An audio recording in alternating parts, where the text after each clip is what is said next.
know, start to grab on, that there was something at the end of this. But in the beginning, it was, a bit lukewarm in the beginning, right? I was a slow starter, put it that way, right? But it's only natural to expect.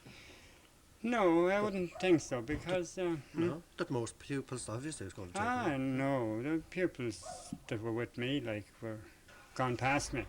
I just wasn't able to keep up in the race. But what you lost in the swing, of course, you gained on the roundabout. I wonder, maybe I You did. did. You really did. Paddy Lynch. Paddy, thanks for that. Thank you very much. How long ago is it, Cuey Brady, since you started school first? Do you mind telling us that? Yeah, I went to school when I was 4 years old. So that would be in 1939. Sometime in 1939. As far as I remember. I know I went early, 4 years old. It was a whole new experience for you. Yeah, Miss Chute was there. I remember the first day I went to school. She had a plaid coat on her, small plaid coat, small plaids in the coat. And that's about all I remember the first day. There's a lot of other things I remember, but When you reached the school, there was a lot of people there that you had a fair idea about the teachers, but there's a lot of people there that you wouldn't have known. of course I didn't know. For the first few days I didn't know too many. After that I began to get to know them. And then when I was wide grown I knew everyone probably. Was that hard? Was it a bit of a pull, a bit of a strain? No, it was just the norm at the time, and I didn't have too much problem getting to know them. But I suppose it took a little time, but I don't remember how long it took. Was there anything in particular then in later months, and I say months rather than years, that gave you a sort of a gra, if you like, I'm dying to get to school tomorrow, that type of thing? No, I remember the low infants and the high infants and the first class and the rows we used to be in and all that stuff. And facing the wall at that time for mischievous behaviour, I suppose. How long would that last? To what? To be put facing the wall? Oh, till the end of the half hour maybe, or depending on what time in the half hour. Each class was probably a half hour, and by the end of the half hour you got away. Wasn't too bad. What would be going through a fella's head at that stage when he'd be just looking at a wall in front of him? You'd be watching the time to go in to get away from there, but you didn't care that much. You were away from the class and I suppose you were away from what was going on. It was a rest or something. Did you ever try to skip or mitch school? No, I never did. Never did I mitch from school. I never remember. I never did anyway. You talk about Miss Chute. Where did you move after that? Well, we moved into Master Sheridan, and well, I was in it a while, and I remember I had an accident with my fingers. I was out for 6 months. I caught my hand in a machine, and I was out for a good while. And then I come back again. The class was ahead of me, so I had a job catching up. Were you one of the people that might have been involved in the picking of blackberries for Tommy Sheridan? I was the one of the guys, right? That infamous day. What happened? What went wrong there? Well, I think we went out, and there was 2 bunches of us went out. Some of us took down what road is it? The new line down by the mill, and we began picking blackberries, and the time went by, and then we knew we were late, but we didn't want to come back. Then we seen them out on the hill here. I remember only Ledwich out on the hill waving at us to come back, and we finally got back and put in a line there. Master Sheridan started slapping us and lecturing us and everything. And he come, I remember Francie Fitzsimons was the last person in front of me. He was the last person to get stabbed. And when he come to me, he fired the cane down and he got mad. Guess he was getting tired, maybe. I always remember that. But It had been said that, the money that would have been made on the picking of those blackberries were supposed to go towards the purchase of a ball. yes, it still went. After a couple of days, Master Shorten cooled down and we got the ball. And he come out and was very good to us after that and trained us. And that was the first football I ever, the first training for football I ever knew. He was very good. Trained us pretty good. He taught us the rules, he taught us behaviour, he taught us not to jump on top of someone and pull the ball off them and all that. So I would say he was the first guy that ever introduced me to football under the rules. Talking about blackberries and buckets, what about the well? Were you ever in the position there having to go for water? Yes, that would be the next Same one. story, wouldn't it? Yeah. No, we used to go down here, the road. Me and Tommy Brady generally, or me and James Brady, or me and Francie Brady generally, or I would be there, I think, most of the time anyway. We'd go for the water in the morning, bucket of water. We'd waddle back, we wouldn't be in too much of a hurry getting back. We'd get it back anyway. Would it be twigged, would it be copped that you weren't back at the appropriate time? Yeah, we just about managed to get in under the line every time, but we weren't in too much of a hurry back. What was your favourite subject at school? Did you have a favourite subject? I'd say geography was my favourite subject. I like geography. I like science either, but I liked Master Shorten's lectures on, the lectures he gave us about life in general and all that. He was pretty good on that. You talk about geography. Had you a graph for travelling because you put it to a certain extent into use later on? I don't know. I had something for travelling anyway, I'd say. I did go around a good bit of Europe and I did enjoy it. I enjoyed geography happened to be one of the few things. But I was out with my fingers at the time. I remember I learned the counties of England, we say, and I never learned the counties of Ireland, like the Northumberland, Durham and York. I learned all that stuff. I don't remember learning the Irish counties at all. I could never say them. I could say the English counties, but it's just that I was missing at that time. So there you are. So I suppose to gauge from listening to you, that you had a reasonably good time at school. You seem to have got on reasonably well at it, and you put it into practice, and you emigrated later on. How long are you away now, and where exactly are you? I'm in New York City, in Queens, New York, in Woodhaven to be exact. And in 1957 I went to America. October, I think, 1957. I went out to my stepsister. They had a fairly big place up in the Catskill Mountains. I worked there for a year, in the summertime now. Then they had a catering place in the wintertime down in the city. I worked there some of the time.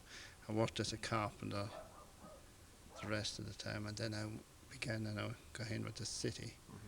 I'm a civil servant now with the city, carpenter, foreman, with New York City. Could you ever see yourself coming back to settle here? Oh, I don't know. I guess I could, but that'd be up to my wife. Kids, when you have kids over there, it mightn't be that easy to do that. She certainly wouldn't go away from the kids. Where is your wife from? She's from Mayo. Yeah. Met in 1967. Married in 1968, I think. Not even sure. I think it's that. Yeah. There or thereabouts. I suppose I couldn't let you go on, and then I will let you go on, that is, without touching briefly on the football. And of course, you played for a number of years with the Blues as well. Yeah, I played minor football with Den Minor. I won a county medal. Is it a county medal with Den Minors? Then I played with Latoon, and I played with Virginia, and I played with Labby. And I suppose that I beat all the teams I played with. I had a good time. I enjoyed it. It was a big thing at that time anyway. So that's why you were into geography. I don't know, I'm going into the other person's territory. All right, Correagh. Johnny, what are you going to... She was the schooner Hesperus who sailed the wintry sea. The skipper had taken his little daughter to bear him company. Blue were her eyes as the fairy flaxen, and her cheeks like the dawn of day, and her bosoms as white as the hawthorn buds that opened the month of May. The skipper he stood beside the helm, a pipe was in his mouth, and he watched how the veering flaw did blow, now west, now south. Up spoke a Spanish sailor who had been to the Spanish Main. Pray pull into yonder port, for I fear a hurricane. Last night the moon had a golden ring, and tonight no moon was seen. Louder and colder blew the wind, the gale from the northeast. The snow fell hissing in the brine, and the billows frothed like yeast. Down came the storm, the smut amain, the vessel in all her strength. She shuddered, she paused like a frightened steed, and leaped the cable's length.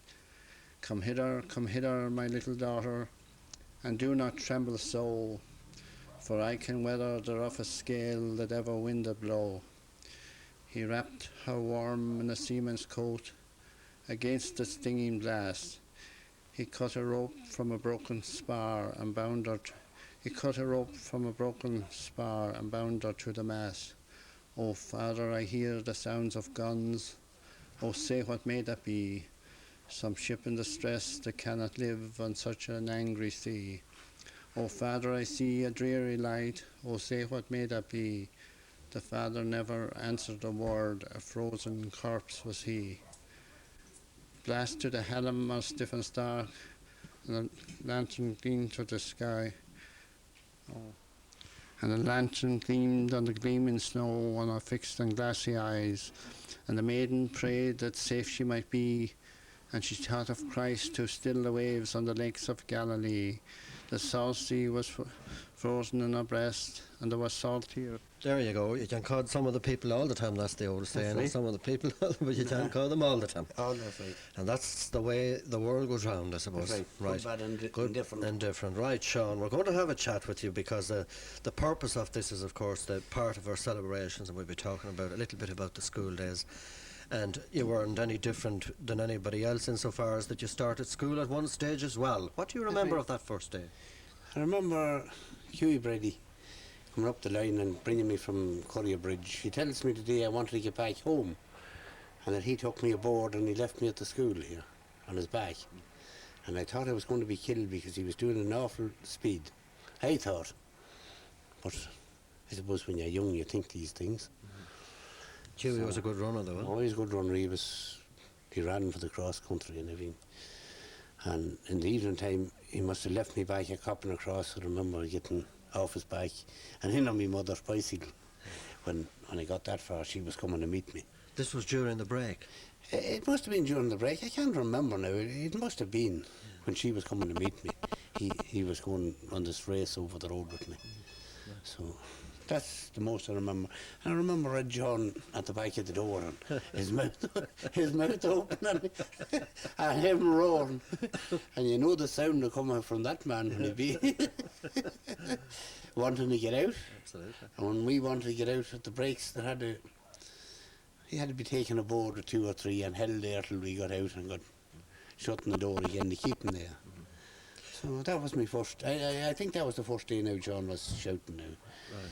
Just moving it back a little bit, and before we start, it seemed to have started at the bridge there, but before you left for school, who helped you get ready, who prepared you? And you were fairly well prepared because you had the bag for a while, I believe. Oh yeah, an aunt of mine lived there in the house with us, and she'd be my favourite, you know, and I'd be her favourite, I suppose. And it'd be her get me ready. She was a bit invalided, but not too bad. She lived with us there until I got my first communion. She died that. She was a burying that day, I think, or the day after. She was in the bed that morning when I went down to show her my suit for the first communion. That's all I remember. And you were unaware? I was unaware she was dead. I got into the bed and I couldn't know what the candles was doing. You know, I remember that. I remember the candle sitting on the table. And that's as far as I remember of that. I don't remember the funeral, whether I was at the funeral or not. I suppose I wasn't. At that time you wouldn't be brought too far, would you? You know? I mentioned about the school bag there. Yeah. Oh, I'd have it ready, and the bottle ready, and the milk ready, and cork ready for it, and all to be set up. But did you not get the bag from Santi? Oh, I say I got the bag from Santi. I'd say I had the bag. I must have had the bag a few months. Yeah, I think I got the bag from Santi. I was told after I did anyway. I had it all that length of time. Until I didn't start till the 4th to the 6th, I see in there in the roll book. That'd be the 4th of June, wouldn't it? That'd be a few days before the holidays, I reckon. You talked about the bottle and the cork and the whole lot ready. Hughie also had one, or I presume he had. Oh, Hughie had one in his hand and his thumb on the top with no cork. Keep the milk in. And him running like the wheels of hell. Going like fuck. And none got away. Oh, none would get away. None would get away with Hughie now. He'd hold on tight. He was a hardy boy. What about the grub end of it then? Oh, so the bread would be rolled up in a piece of newspaper there. A couple of cuts of, I suppose, got white bread for the first day the cooks at the school. So it would be an awfully that, wouldn't it? So how did you get on then in the school itself? Oh, I got on good enough. Miss Chute, well, I had no Miss Chute going up and down past, you know. I got on, I liked her good enough, you know, and I did like her all the time. She was a very fair teacher, I thought. You were also very great with one of the Machones here right beside us. Tell us a little story that happened That story couldn't be told on that. Go on. You couldn't tell that story. Well, you're going to have to tell it. I used to go in with Patsy. I was talking about there today even before this started. And I used to go into Patsy's, and there was a long black range coming out in the middle of the floor. And it was a very cold day, and we were all sitting round the range, and sure, Al McCone himself, the father, was sitting on the far side. He worked with the council, and he come in for the dinner, and he had the dinner on his knee to get warm at the fire when he was eating the dinner. So this dog come up, little pup, he used to be always running around, and he come up beside us, and he come on up on my knee, and McCone was just opposite me, the old boy. So I got the pup and we shoved him in on the range, and away across the range he went. You nipped him, did you not? Oh, I nipped him and shoved him in on the range. Yeah. Away with him at the heat of the range, he leapt in on the plate. So the dog was ordered to be drowned. The dog couldn't be caught. We all skipped. I got away with the dog was blimped, and I got away. Whose plate did he land on? Oh, McCone's plate, the boss's plate. And there was some shouts, he was some character. The whole dinner was going round the floor. I didn't wait to see what happened after, but the dog was missing after that. Whatever happened to him, I don't know. But you were a bit of a rascal yourself in many ways, and I suppose 9 out of 10 you were going to get the blame for a lot of things. Well, it was, but the dog didn't give me the blame anyway. I got away with that one. Anything else during the school years that you can recall? You had plans to become an electrician too, by the way, hadn't you? But I had, but I never got round to it. I never really went on to secondary school, or never really finished national school right. I left when I was 13 and a half and never finished it. And so that was it. I worked at Lurgan Chapel, and it was a wire, and I just worked with the boys there and got to know how to do a bit of wiring and that, you know. Carried on bits and pieces, and disaster sometimes, and all that, how crack, you know. Did you ever try to shun the school? No, I never really mitched. No, I never really mitched. I'd always go to school. If I left to go to school, I'd go to school. I'd never mitch. I'd never mitch, no. No, I never mitched. Never mitched in my life. Who are the lads that sat beside you? Well, sure, that McKeown fella, Patsy McKeown would be sitting beside me, and sure, Honey McCoo would be there, and Marty McMahon, and Benny Ridley, and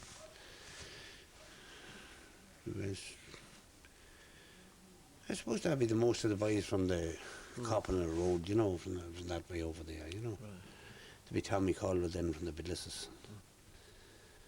I think some of the Legburgers, God knows if I forget which of them it was. Would it be John? Was it Nolan John? John it must be, I think. So one of them would Breather be a bit younger. Moving slightly away from the school for a moment, of course, at the weekends when you sort of graduated, if we could use the phrase, you were also, I suppose, again to use the phrase, a top-notcher around the social hall, and there was many an incident around there. We'd be in the social hall, and sure, a few of us would get barred from it then, put outside. Barred for what? Oh, for bad manners, for doing things inside, and so we'd be worse than outside. We'd go up on top of the hall and put a bag on top of the chimney and go up, and Joe Clarkin used to have buckets of water, you know, fresh water for making tea, and the tea would be made in Clarkin's and carried down, you see. Oh, so we'd do a job into the buckets of water. We'd enjoy the boys drinking it inside then. And nobody copped anything. Oh, what would the cop not? And it never did them any harm. Well, it didn't seem to. They didn't kill them any. Didn't kill them in a hurry. It didn't kill them as quick as we hoped at the time. What was the other one then about putting what was on the road for the cars? Oh, we used to put out a parcel and a string on it, you see. And when we were at the hall too, we used to tie cars together, tie the two bumpers together. And then there'd be a bit of a racket when they go to get starting off. There'd be different ones going off with different bumpers. So then we graduated into parcels on the road. We used to put a parcel on the road and a string on the parcel. And these passer boys would pull up to come back for the parcel, and we'd pull the string and the parcel would be gone when they come back. Oh, so we had a good bit of fun at that. Yeah, one client did stop. Was it a girl, no? A girl stopped one day and she fainted along the road. When the parcel started to move, she lay down in the ditch, and 2 or 3 out of the car had to get out to get her in again. And there was a terrible commotion. So we were cautioned the guards not to do any more. But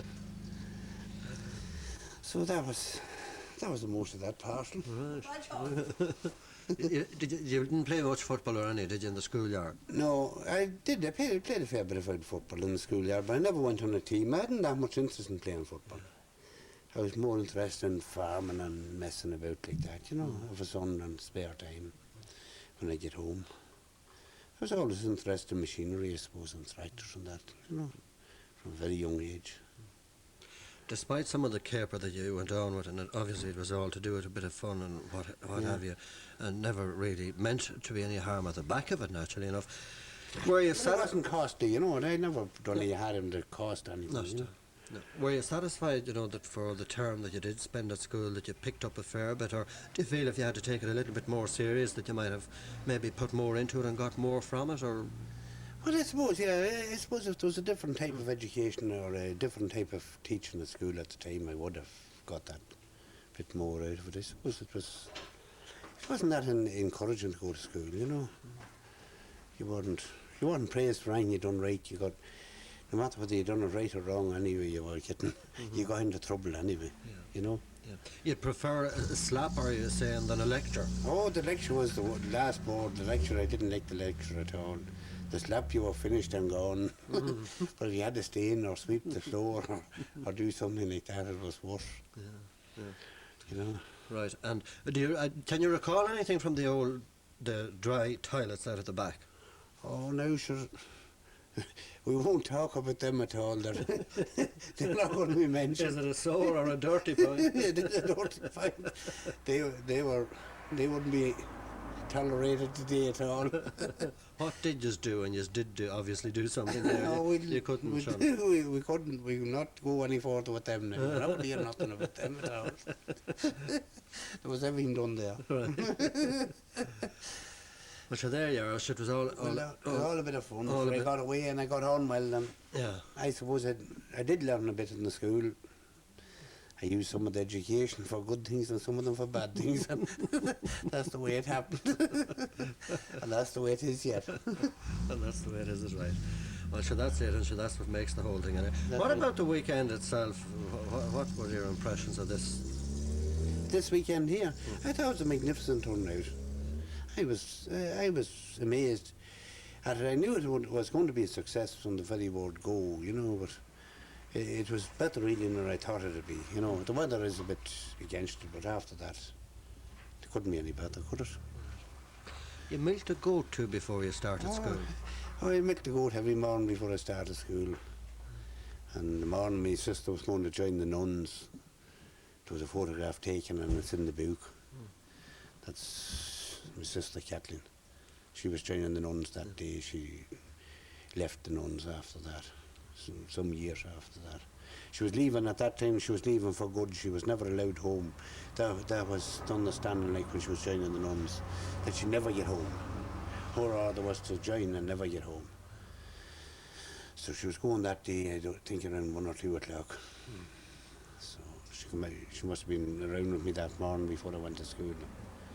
I started to milk the goat and some of them took the photograph of it. I don't know who took it. Yeah. Did that mean you drank goat's milk? No, not really. I always milked the goat. I don't know, it was sort of a pet I had. I remember having her, I still remember her, you know. She always followed me about. I had her from when she was a kid and I kept her for years and years and years. I don't even know what happened to the goat. Right. I suppose as time went on, it wore off me. Mm-hmm. Now, obviously and naturally, there will be people as time passes watching this, and they're always curious and like to know and wonder where people are or where they're situated now. And people would like to know where Sean Dominic is living now and what his plans are. I think your plans, perhaps to an extent, would be that you might work your way back into this area. But if you could maybe tell us where you are at the moment. I'm in Belleville town. I moved 5 times. I'm already after moving 5 times. I'm going to move a few more. You're unsettled. I'm not unsettled. It's part of my business. I'd be a property speculator, I suppose. You know, I buy and sell properties, and you have to move to them, and that's it. You know, I'd have a good lot of houses set and everything. You know, so that's it. And are you going to settle back here, do you think? Well, I'll come back, whether I settle or not, it's another story, you know. Right. I come back all the time. I've property around here. I come back quite frequently, you know. I have 2 farms of land in this area, you know. So I have property in Virginia, so I have to come back and forward to them. So you're what they call a well-to-do farmer? Well, I'd never like to be classed as a full-time farmer, no. I'd like to, think more I'd be making more money speculating, you know. Jack of all trades? Well, I suppose jack of all trades, but speculating more, buying and selling, you know. I was always fairly successful in property. I never bothered too much. The rest of the family was dealing livestock. I'd be always more, even from I was very young, interested in properties. You know, and I'd class myself a good judge of property. So that's it. You get quicker bucks out of it than a farmer. That's what it's all about. And your relation at the Morns and Old Castle, B.D. Flood, of course, your first cousin of B.D., I think, right? That's right, yeah. He went to school here as well. Oh, he went to school from Coppina. He went to school from his granny's, that'd be his granny's place. My mother wasn't married at the time, and when the second child was coming on, I understand that he was taken over and kept for a while. And I understand from my mother before she died, I'd be the last one that I looked after her till she died. And I understand that he didn't talk too well until he was a good age, maybe 3-4 year old when he was talking, you know. Yeah. So we started school here. How long he went for, I don't know. I never really asked the exact date. I suppose things should be asked when you have the chance of doing it, you know. But he did go to the school. I understand he did go because I heard my mother talking about it. And he had some sort of an accident about the chapel with something, and I think the mother brought him back over for a while, and I think he didn't come back after that now, as far as I remember. I don't know, was it a barrel or a wheel or something? He was in the chapel yard and he fell down across the wall. And that's what I heard about it now. That'd be a long, long time before my time. You're only a Gosson. Okay, I sure. wouldn't even be a Gosson. I wouldn't be born at the time. That'd be before the eldest of us could be before the eldest of us was born, you know. But I said you're only a Gosson. Anyway, Gosson.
Nobody for this task.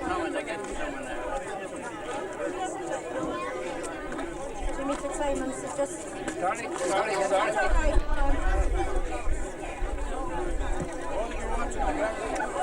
right.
That's it. That's it. Come down here. Come down. You have to come together.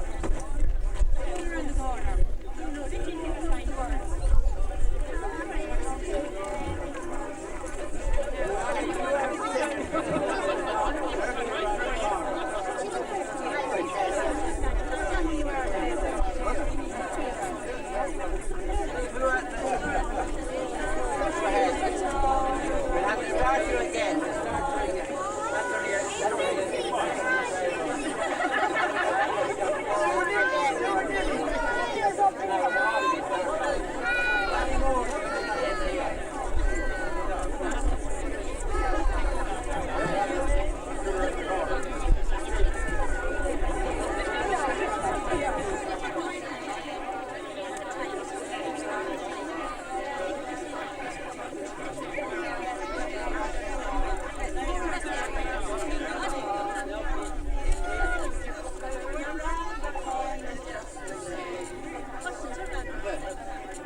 You sound a bit better when you saw us still at the singing.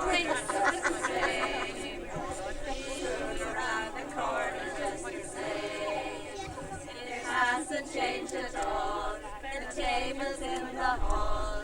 Yes, the spoon around the corner just the same. No, all down face. Old acquaintance be for us, and never afterwards. Old acquaintance be for us, on the same old time.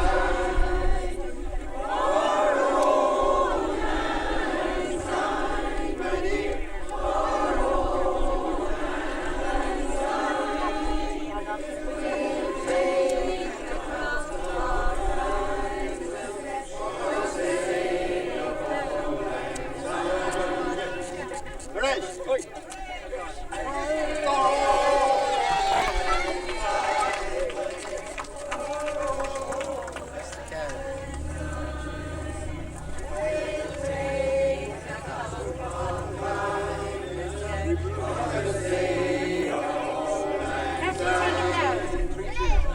Hey, hey, hey, hey.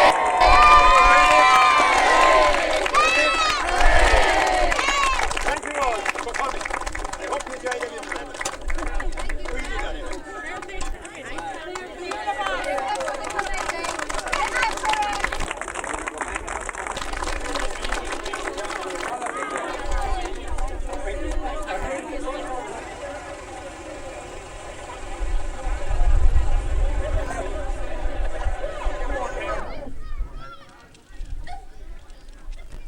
Now, a little bit earlier on, of course, you will recall that we were talking to Kathleen Dunleavy, and she was telling us all about a fax that she received from America. That fax, in actual fact, it came from her sister Mary, who is Mary Thorpe, and of course living in the United States of America. We're more than pleased and very glad, and indeed, to have Mary's daughter Helen Thorpe, and Helen is going to read the contents of this fax because I think it's well worth putting on record. Helen. Thank you. All right. Okay. The letter begins about Correagh's school reunion, and it says, "Summer thoughts. Remember the arguments when we wanted to go barefoot around the middle of April? We would hear, 'Cast not a clout until May day is out.' We would respond, 'We are roasting, everyone else is barefoot.' And if we had to wear the shoes and socks leaving home, they were soon tied together swinging on our shoulder. Later in May, when everyone was barefoot, the soft sound of bare feet on the wooden floor of the whole school coming in after playtime. Of course, we would be dragging our feet." Is it Master Eames? Eames. Eames. Master Eames would have to blow the whistle a few times to get us down out of the big field. Then we would sit in our rows looking out those high windows where the sound of a buzzing wasp or bluebottle competed with the master's voice. I will say Master Eames was a dab hand at keeping all of us working as he went from class to class. I liked best when he told the stories of history. He made it human and understandable. So one day, when he was telling the story of Parnell and diverted to explain flattery, us wise 11-year-olds started to giggle. Who would be so stupid as to be swayed by compliments which were not true? Master Eames looked at me and said, "You don't think you'd be affected by flattery, but I'm willing to bet you will be." As usual, he was right. Having many different age groups in the same classroom definitely affected our behavior. As juniors, we watched those seniors like hawks and copied them. Hated to see them see you miss a question, and never would want them to see you cry. Of course, the older brothers and sisters were always making sure that the young ones with their lack of sense didn't tell anything at home which shouldn't be told. So strong family loyalties were forged. And then there's another section called Winter Thoughts. All of us remember getting to the mill on a winter's evening, the kill glowing red, how we hoped to find the kill man in good form and that there would still be a handful of fresh milled wheat or oats by the time we shouldered our way to the front to warm our hands. Definitely the mill was the highlight, just watching the big mill wheel go round as the drops danced from cog to cog and the swirl at the bottom of the mill pond as the wheel thrashed the water, making a foam that we watched disappear. Another winter delight was sliding on the way to school. How good a slide could we get on our house down to the well, helped on by buckets of water poured down at night, or on Paddy Riley's hill, or on Jack the Miller's hill. There was many a skinned elbow and knee on those slides, and many a wet foot by the time we got to school. Who could forget Father O'Rourke coming? I think Miss Chute and all of us mixed infants quivered in sync. All in all, it was a really good place to begin the journey from home to meet the outside world. Thanks to the organizers for giving us a chance to reflect. Mary Brady, in parentheses, Thorpe. Thank you. Well done, Helen. Mary Brady, of course, now Mary Thorpe, living in America, and Mary, with her little piece, tours the past pupil school reunion. Very well done. And this is Helen, Mary's daughter. And we're going to talk to you just briefly for a minute. Helen, what's your reaction to all of this business that you've seen over the last year or two? Well, I've mostly been watching my aunts and uncles as they see people that they haven't seen in 40 years, and it's been very funny to watch them recognize people. And I've been sitting listening with my Aunt Kathleen and my Aunt Eileen and their second cousin, I think, Tommy Mullen, as they remembered all the school made them remember all the stories of growing up in Cornasleeve and various places where they were dispatched to take care of aunts and uncles. So it brought back a lot of memories for them, I think.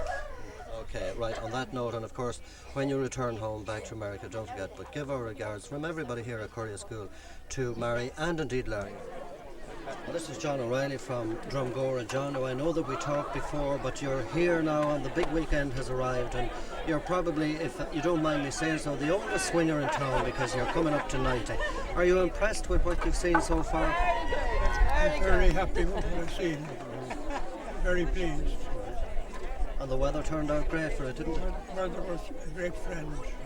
We just want to tell the people again that it was 1920, I think, when you started in Correagh.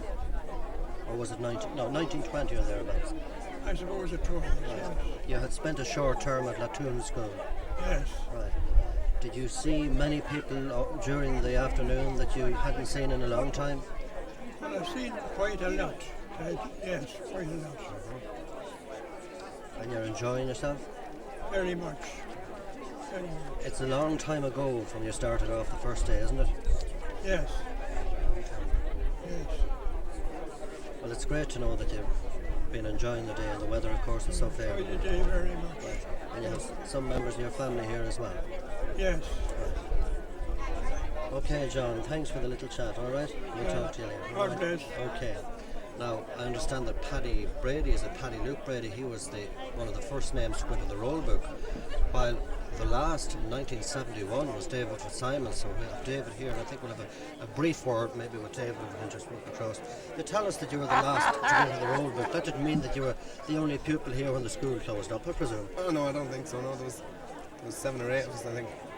Just 7 or 8? Yeah. Just down to that? Yeah, I think it was, yeah. Right, okay. I couldn't just remember who they were now at the minute.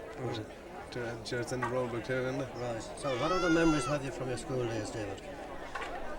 Oh, Good and bad, mixed. good. Mixed memories, yeah. Right. So did you Good finish fun. up here, or had you to go into town then? No, I went into Virginia then, yeah. Right. Okay. Well, that's great. Well, we just thought that it might be nice to put it on record Yes. to have the first, whom we understand is Paddy Brady over in Drumderg. Right. That he was the first name in the roll book, and when the school closed in 1971, down at the very bottom, yours was the last name.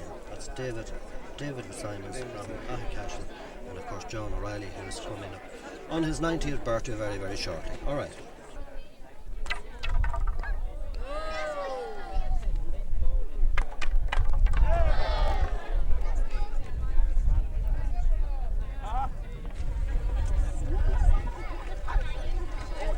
Hold this cold.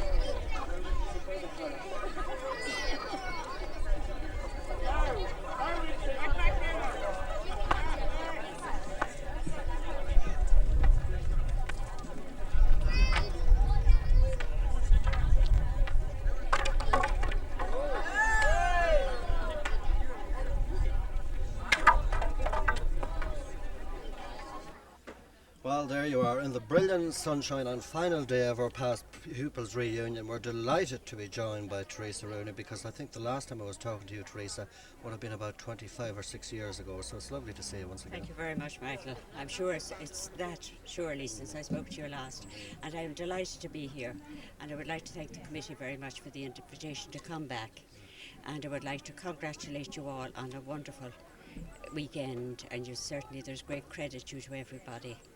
And you must have put in lots of hard work to make it as successful as it has been. And congratulations to everybody, and thank you for inviting me back. Okay, well, on behalf of the committee, thank you very much indeed for those kind comments. Now, we'll just reflect for a little bit, because you're a native of, was it Glencar in Sligo? No, Glencar County Leitrim. Leitrim, Yes, right, and yeah. that's very It's important. very Oh, important. it's very I can important. see, I know all about it. Yes. And you came here, I think it was roughly around 1957. 1957, July 57, and I was here then until December 68. So I was over 11 years here. Yeah.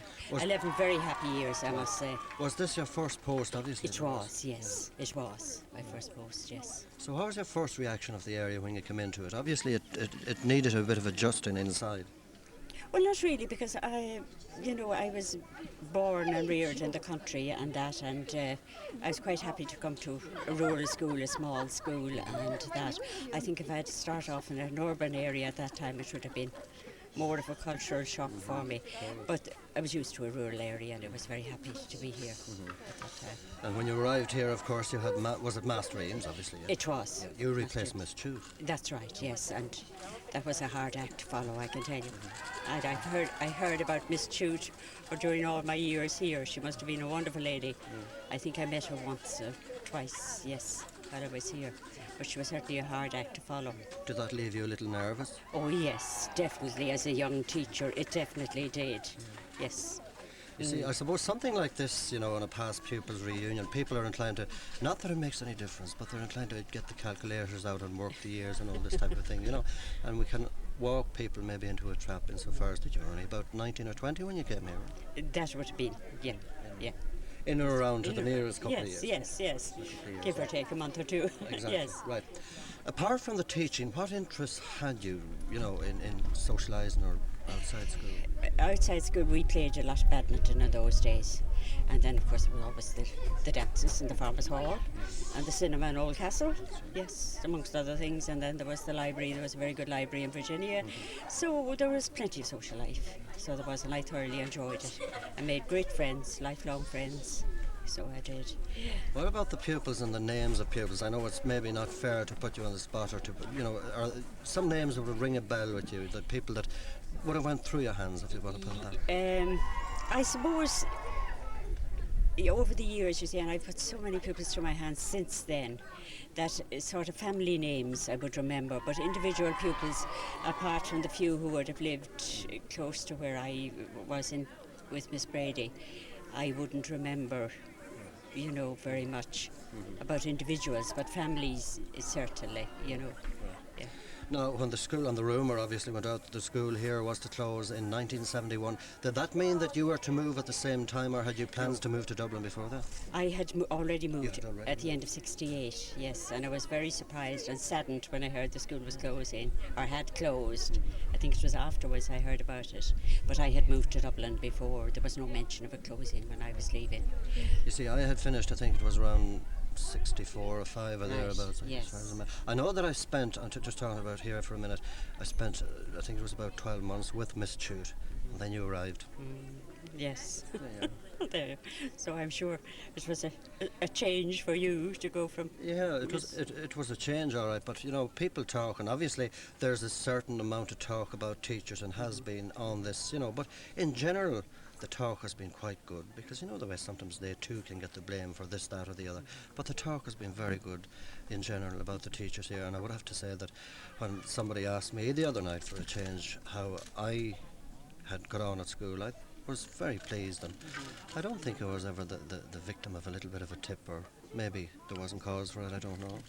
Well, I hope you weren't anywhere, but certainly you had excellent teachers in Rory Eames and Ken Houston. They would be the two I worked with, and two finer teachers you couldn't find. You know, maybe nowadays they would be considered very old school style and that, but they were very fine, sound teachers, and they gave a very broad education. You know, it wasn't just confined to the 3 hours. I think they were wonderful men. They did an awful lot for the children. They went through their hands. Wonderful teachers. Was teaching something a tradition in you? Was there a family background here? Both my paternal grandparents were teachers. Yeah, so I suppose that's where it came from. You had a graph for it, obviously, had you? I did, yes. It was something I wanted to do. Yeah, and I didn't regret it. It had its bad days, of course, like every other job. Course, yes. Yeah. What about Dublin then? Dublin I liked very much. I went to work and teach in Ballymun, and I went to one school and I stayed there for 4.5 years, and then another school opened up as it was expanding at the time, and I went there, and a few years later then I became principal of that school, and I stayed there until I retired in '94. Ballymun was great. I was very happy there. It was hard work, but the people, I don't care what they write about them in the media or anything else, they're wonderful people, you know, really genuine people. On the whole, the one or two, of course, gives any community a bad name and that, but I was very happy there, and I enjoyed the work very much. Yeah. So you're taking it easy now? Yes, you could say that, Michael. Very easy. It's great. Yeah. And thank God I have the health to enjoy my retirement, which is very important. Absolutely. Yeah. Now, I know that you also had, and it was, I suppose by strange coincidence, you had a hectic, or have a hectic weekend back at home in your place this weekend as well? That's right, in my native parish, where they are celebrating the 150th anniversary of the dedication of the church. So on Friday night, you see, when I would like to have been here, I had to make a very difficult choice and decide to be at my home parish, my home church, and they had a wonderful occasion there too. Yeah. So. Right, well, we're so delighted to have you, because there was a lot of rumour, and a lot of people were asking me, and I was if I knew everything about you, but I suppose had the contact with you, and indeed from talking to Kathleen as well, you know, but I knew that you were coming on the Sunday. And in saying that, one couldn't be happy until they've seen the face in front, so we're delighted to have you. Thank you very much, Michael. I'm delighted to be here. Thank you. Teresa Rooney, thanks a million. Thanks for that. Thanks, Michael. And indeed, we're equally as pleased to have Jimmy McEnroe. This is Jimmy from Drummond. Jimmy, you're more than welcome to be part of this very special weekend. Now, you're abroad. First of all, tell us where you are. Well, I'm in Yorkshire. That's between, living in Goole, that's between Leeds and Hull. And we've been there 10 years. So I left Drummond in 1962 and spent the last 34 years between Lancashire and Yorkshire. Is it true that you haven't been back home in a number of years? Well, I was home 2 years ago. That was for my uncle's funeral, Father Corn McEnroe, who also went to this school. And he started actually at the old school and did a year or so there, and then came to Correagh School. What year did you start here yourself? Well, I looked in the roll, and I eventually found myself in the roll. I had to refresh my memory because it's of course written in Irish, so it was Seamus Mockenrua, and I saw I was number 221, and I enrolled in April 1947, and I left in 55, and then went to Old Castle School. So what sort of memories have you from the school here? Well, I think they're all good memories. You mean this now, do you? I think I do mean this, because it gives us a good founding of education, both Miss Jude and Master Eames. It was a hard life, of course, in those days. We used to walk from Drummond, and that took us, I think, 3/4 of an hour. And I think, I don't want to say it too much, but when we were a bit older, we used to have to milk 4 cows before we set off, as an example. And we used to set off, I think, at 8:30 to arrive at 9:15 or thereabouts. But as far as the education was concerned, I think it stood me in good stead, both geography. I didn't like Irish, the Irish language, but geography, history, maths, English. No, I wasn't much good at spelling ever, still not much good at spelling, mind you. And there's one little story I'd like to tell, which is a true story, and I remind even our own children. And I can remember Master Eames teaching us how to do a check, as an example.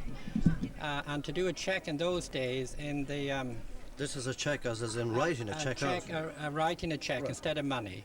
And I remember, and it's still clear in my mind, him